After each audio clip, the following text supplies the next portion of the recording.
I think you underestimated how hard the year was for Christian. I think he will remember the 24 years as his pretty shittiest year of his life. Huh? Guenther, thank you so much for taking time out of your day to talk to us. How are you doing? First of all, thanks for having me. Thanks for asking. I'm doing fine. All is good. It's a little bit cold where I am in the moment, but the rest is very good. How is life after being a team principal? Do you miss it? Pretty good. Pretty good, yeah?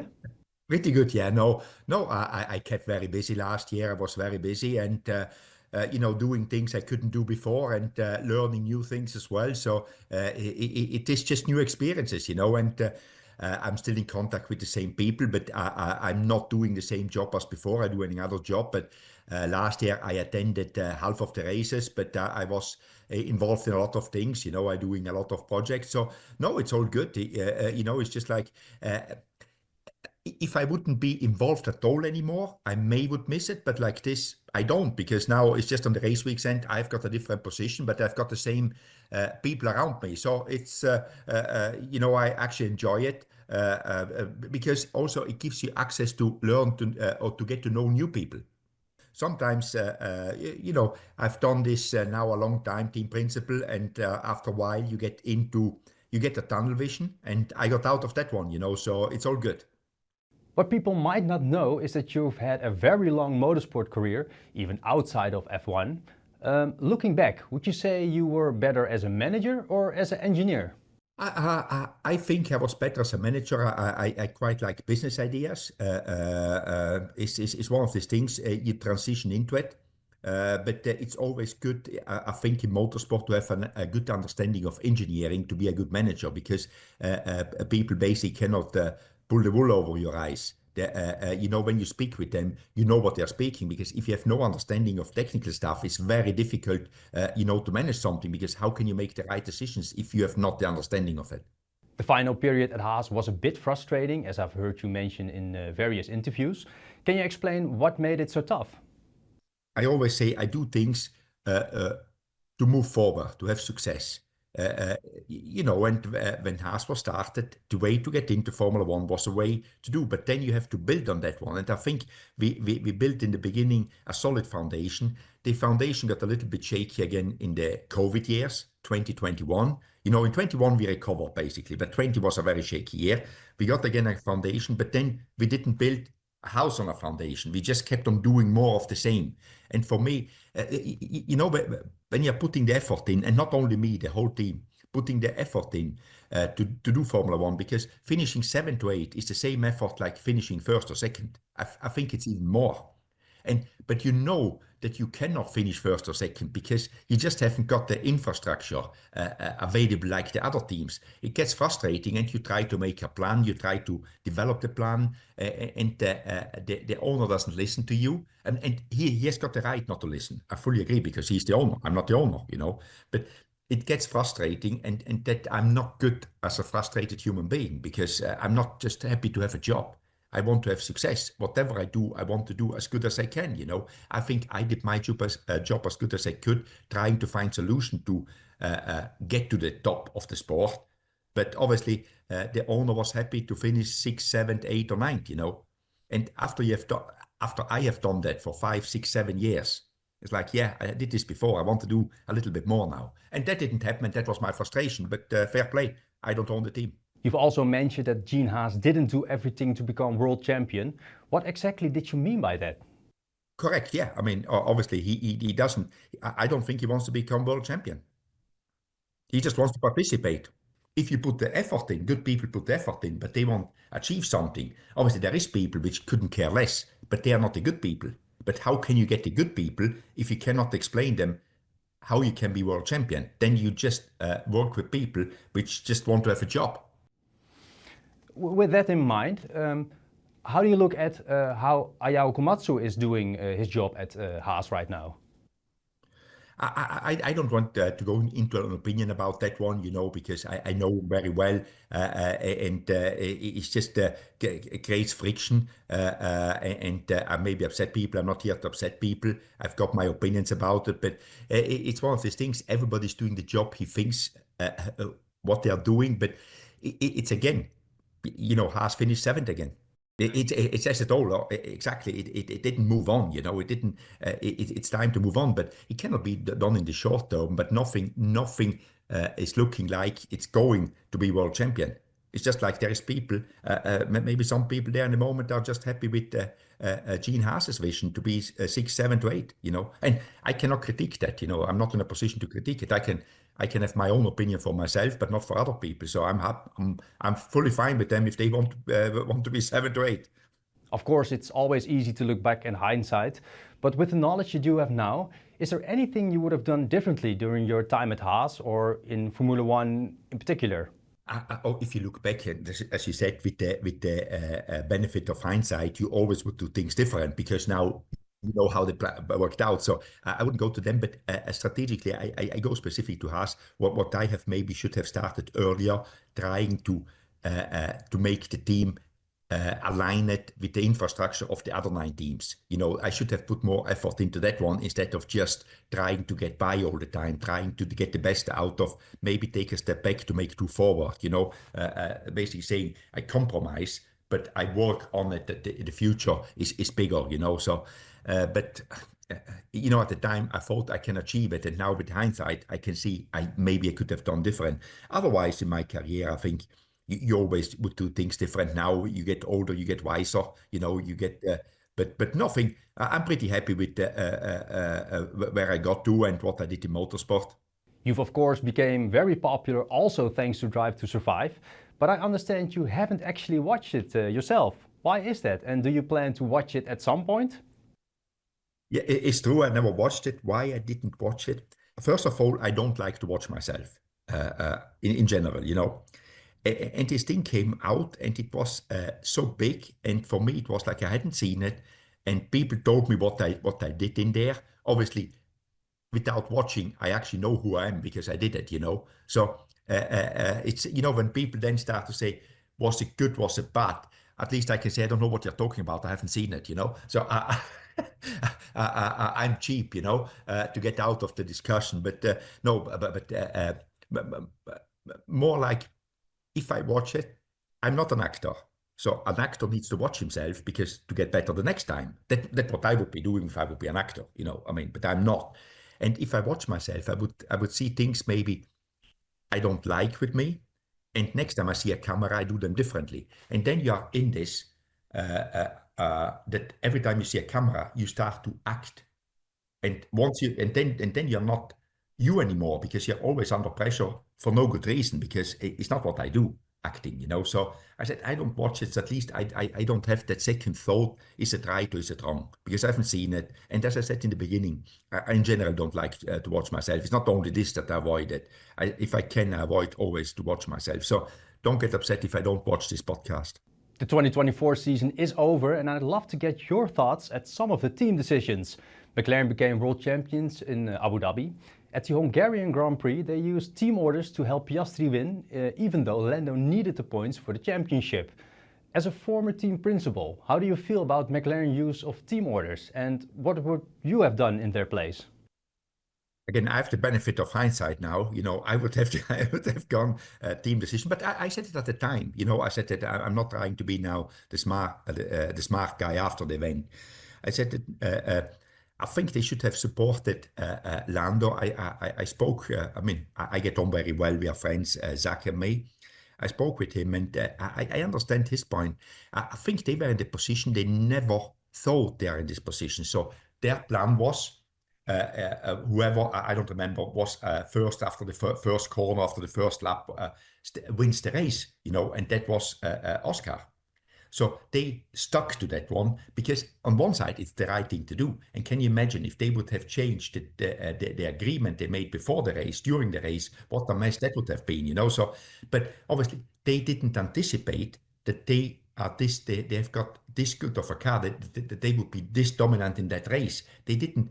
And what I said to Zach is, you didn't believe yourself how good you are. And sometimes you need to. And he said, yeah, we are very humble.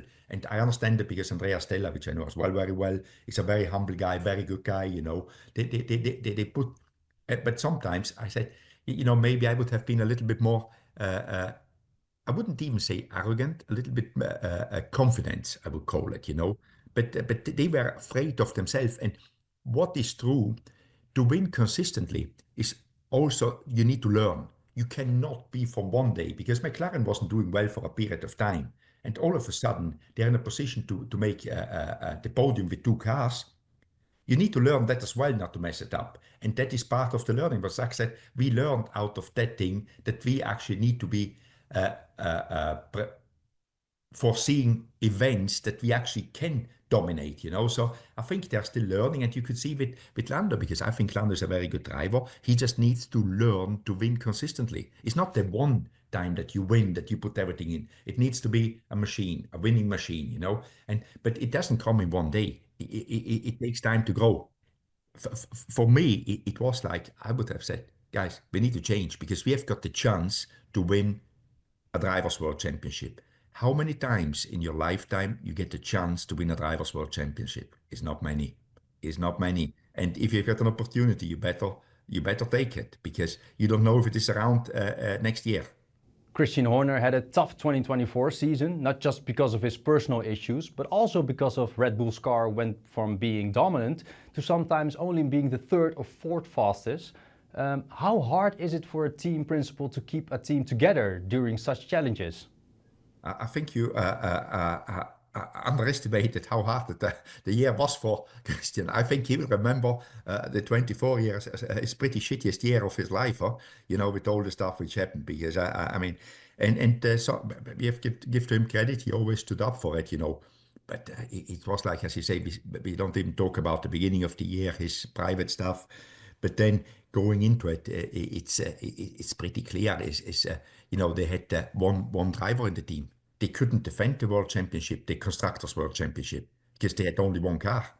They were fighting a McLaren with two very good drivers. And I'm not saying that Checo is not a good driver, but he wasn't last year.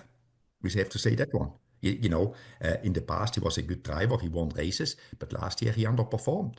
And, this not making decisions, I always say not making a decision is the worst decision you can make. They didn't decide to do something after the summer break, and it didn't work out well. They extended his contract. In the end, they were faced with dealing with it, But obviously, it was a bad year. Keeping the team together, to your question, obviously, they lost some people. They lost Adrian. They lost Jonathan. They're going to lose the strategy engineer, Will Courtney, which all very good people, And as much as Red Bull has got a good second line, these people are there a long time. They know the in and outs, And sometimes having new blood in is good, But, you need something, replacing an Adrian, it will be difficult,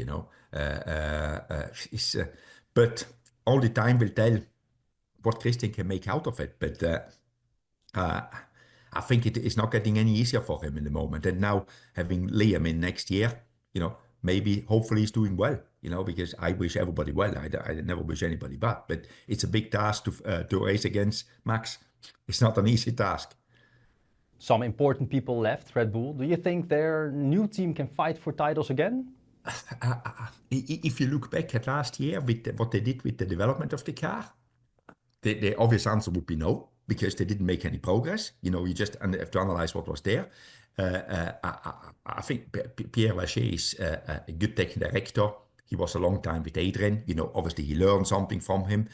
But all the other ones are good as well, So it's like, it's a big battle. And now the cars are at the point, it's the fourth or fifth year of this regulation. They are very much developed. There is not a lot of in it anymore, so very difficult to find performance. And last year, obviously, they didn't find it anymore. So, if you're a betting man, you say, why will they do something that did last year, they couldn't do last year, next year? I think I doubt it, but it will be tough. And last year they started off very strong, and that for Max won the championship. If they start off like they ended last year, they're not going to win a world championship. But obviously, you never know what people come up over the winter with, because that's what keeps F1 interesting. Every year it's a new picking order of the teams, So let's see. But in the moment, I wouldn't say that I would say strongly, oh, it will be fine. Red Bull will be back where they were before. I think it will be a very tight battle up there front, and Red Bull will not be dominating. From a neutral perspective, that is an exciting season, right? Absolutely. From a Dutch perspective, not so good. No, but Max will fight anyway. I mean, Max put a good fight on last year when he didn't have the best car anymore. You know, he still won races with, I mean, he had a good car, but it was not a dominating car. And he took opportunities when they were given to him, like Brazil, you know. So Max is still a good driver. And I think Max is the strong part of Red Bull in the moment. Without Max, I think they would struggle a lot more.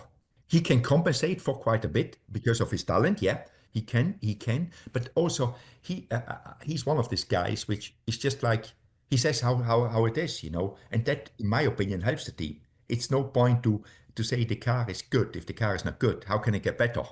If you say it's good, why would anybody make it better if it is good? If the driver says just because he's happy, Max is one of these guys in a positive way, never happy.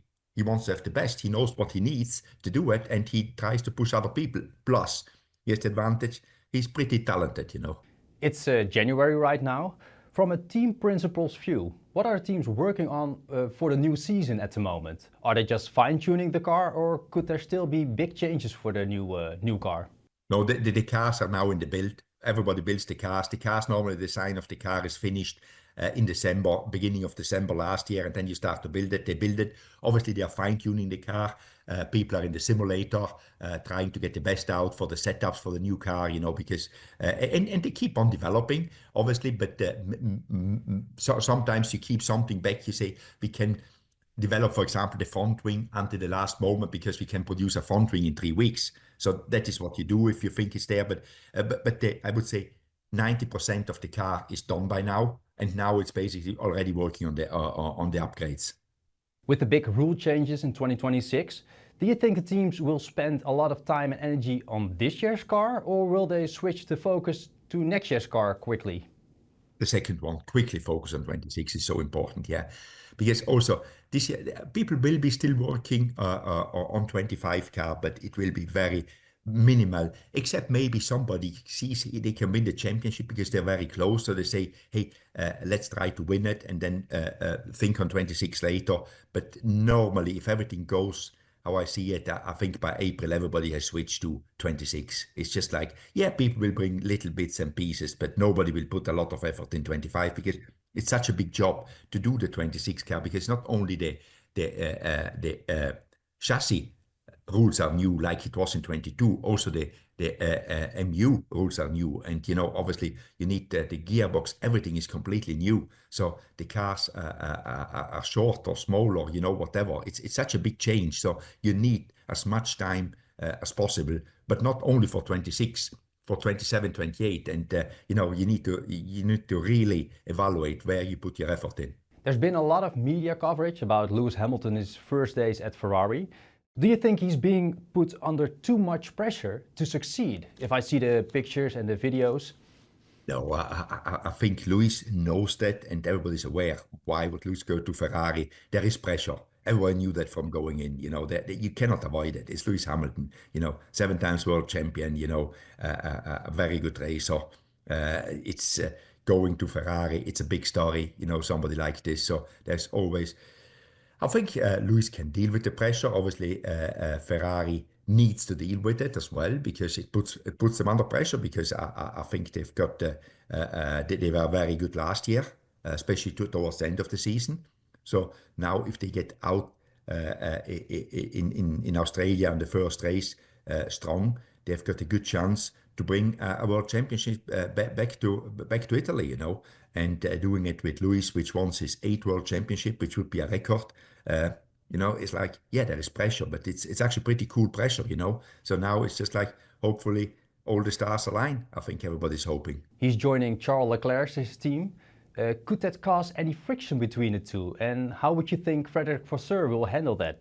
It could cause some frictions, but I think in the beginning, for sure, they will work together, because Charles can learn a lot from Lewis. Lewis is very experienced racer, you know. Charles very quick, but he needs experience, you know. So Charles is smart. He will learn from Lewis. But obviously, if Charles gets the opportunity to be world champion, he's not going to ask Lewis Hamilton if he lets him be world champion. He's going to go for himself, And then obviously, Fred comes in. I respect Fred a lot. Fred is used to deal with drivers from Formula 2 because he was long time in Formula 2. He owned one of the best teams in Formula 2 and Formula 3. And he knows both of the drivers very well personally. That will help him because both of them came up through the teams of Fred Vasseur at the time in F3, F2. Louis still is a very good friend of Fred. So I think that will help him a lot to manage them because he knows how they think. He knows them since they are boys. They know Fred since they were boys. That always helps you, the personal relationship and the respect for each other. So I think it will not be easy. By no means Fred will need to put a lot of effort into it to make it work, but he's used to it. He knows, he knew when he signed Lewis what he's got, what he's doing. Red Bull has also got a new lineup. Max Verstappen will have Liam Lawson as his teammate. What do you think of Liam? Do you agree with Red Bull's choice? Liam, in 23, he did very well when he jumped in for Danny Ricciardo. Last year, it was okay, nothing outstanding, nothing outstanding negative or positive, just, it was okay. Obviously, going in with Max in a team, if you accept that Max will be better, you will have a good time. Obviously, Max is better now. I want to get as good as Max. That's what I would take it as a learning. If you accept that, if you go in and try to beat Max on day one, you will struggle because you need to be realistic in life. You're racing against the best in the moment. So sometimes you need to give yourself time, and Liam needs to give himself time. But it will not be easy because obviously the pressure will be on very quick to him, as we saw with Checo. Checo crumbled under the pressure, because it's more the mind which has to work for Liam. The choice of it, I think the only realistic choice for Red Bull would have been to put Yuki Tsunoda. Yeah, that's what you hear a lot. It's like he's there a long time. I think Yuki's doing a good job. I know Yuki from talking, but I don't know him in the race team. Sometimes he seems to be immature. He matured a lot in the last years, 1 or 2 years, I would say. But if you ask me what have you done, I would have given Yuki the chance of 1 year and say, Liam, take 1 year at Racing Bulls, to grow, to get better, to get used to it. And if Yuki is not outstanding, we put you in after for Yuki afterwards, So you really put Yuki to the test because, Yuki's now at Racing Bulls, I don't know, since 3, 4, 5 years. Where is this going, It's like you need to put him, either you swim or you sink, I hope he doesn't sink, obviously. But that is, I would have picked that option, to be honest. Finally, and I know it's hard to predict a world champion, so let me ask you this question. Which driver or team do you think we should watch closely this year? My prediction is McLaren will be strong. They were so strong end of last year.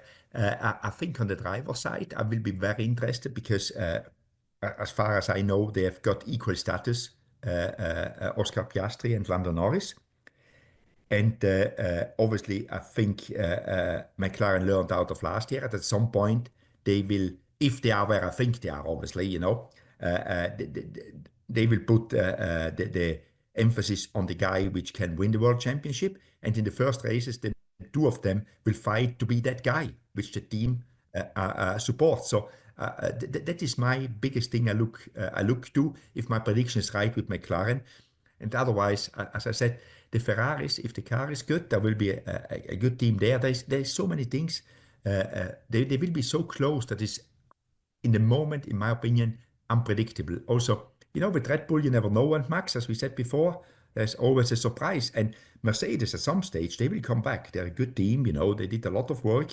They had some highlights last year. They won 2 races or 3. I don't remember. I think it was 2, and 1 was disqualified, I think. Yeah. So something like this. Yeah, they won races. So, if you win races, some things, you don't win an F1 race just out of sheer luck, So I think it's very unpredictable, but which, again, as you said before, it makes it very interesting. Thank you once again for your time, Guenther. We wish you the best of luck with everything you've planned for the future. Dank u wel, and thanks for having me.